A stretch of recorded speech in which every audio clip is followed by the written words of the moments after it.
Hello guys, welcome back to my channel. আজি অন্য এক ভিডিওলৈ আপোনালোকৰ মাজত উপস্থিত হলো।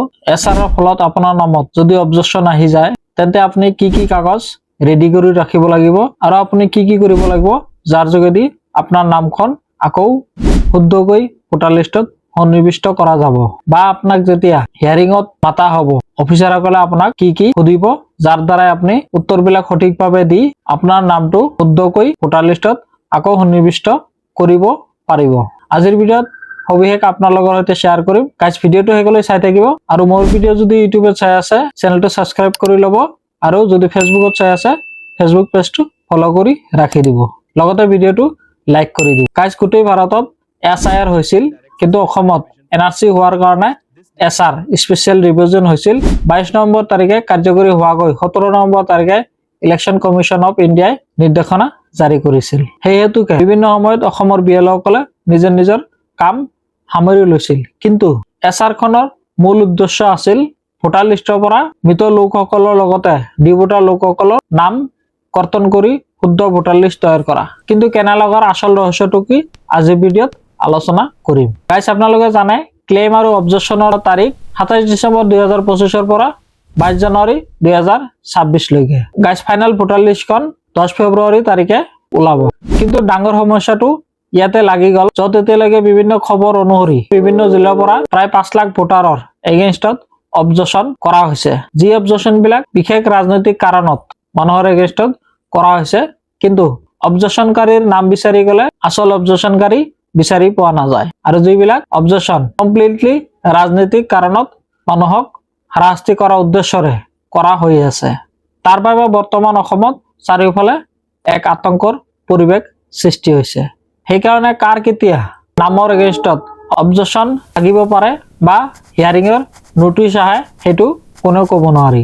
গাইজ সেইকাৰণে ৰাইজসকলে যদি হিয়াৰিংৰ সন্মুখীন হ'ব লাগে কি কি কাগজ হাতত মজুত ৰাখিব লাগিব, সেইবিলাক কাগজ কেনেকে হিয়াৰিংত লৈ যাব লাগিব আজি আলোচনা কৰিম, যাৰ দ্বাৰা আপোনাৰ নাম বা আপোনাৰ পৰিয়ালৰ নাম আকৌ ভোটাৰ লিষ্টত শুদ্ধকৈ সন্নিবিষ্ট কৰাব পাৰি।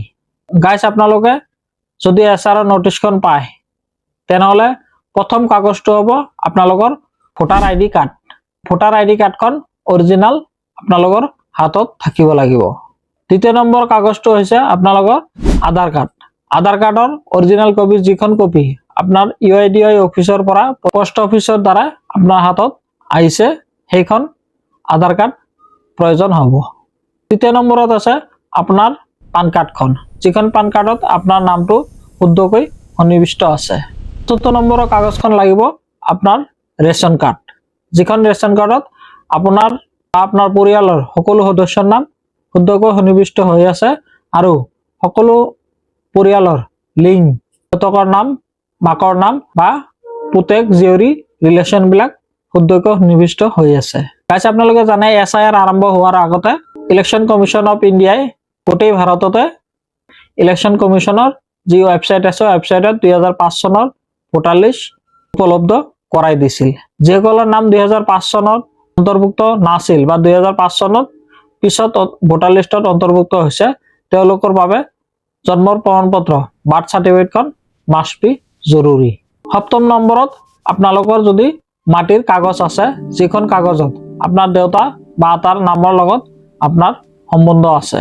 অষ্টম নম্বৰৰ কাগজটো হৈছে 1951 চনৰ পৰা 1971 চনলৈকে ভোটাৰ লিষ্ট, 1951 চনৰ এনআৰসি বা 1966 চনৰ ভোটাৰ লিষ্টখন, যিখন কাগজত আপোনাৰ দেউতাৰ নাম বা আপোনাৰ আটাৰ নাম সন্নিবিষ্ট থাকিব পাৰে। এই ডকুমেন্ট হোল্ডাৰৰ সৈতে আপোনাৰ সম্পৰ্কৰ সকলো নথি সাজু থাকিব লাগিব। আৰু উল্লেখিত যিসকল কাগজৰ নাম মই কৈ দিছো এই কাগজবিলাক সকলো আপোনাৰ হাতত অৰিজিনাল লাগিব। ইয়াৰ সৈতে আপোনালোকে জেৰক্স কৰি আৰু এটা কপি হিয়াৰিংত লৈ যাব লাগিব, যিটো হিয়াৰিং অফিচাৰে ৰাখি দিব আৰু অৰিজিনালখন জেৰক্সৰ সৈতে মিলাই পৰীক্ষা কৰিব। ইয়াৰ লগতে আপোনালোকৰ এটা আহ্বান, আপোনালোকে সচৰাচৰ নিজৰ এলেকাৰ বিএলঅৰ সৈতে যোগাযোগ ৰাখিব আৰু পাৰিলে এছআৰৰ পিছত যিখন ড্ৰাফ্ট লিষ্ট ইন্টাৰনেটত উপলব্ধ সেইখন ড্ৰাফ্ট লিষ্ট মাজে মাজে চেক কৰি থাকিব আপোনাৰ নামত কিবা অবজেকশন হল নেকি। গাইজ কোনেও নিবিচাৰে বা ময়ো নিবিচাৰো, আপোনালোকেও নিবিচাৰে কাৰো নামৰ এগেইনষ্টত অবজেকশ্যন হওক। গাইজ আজিৰ ভিডিঅ' ইয়াতে সমাপ্ত কৰিলো। ভালে থাকক, সুস্থ থাকক। Good bye.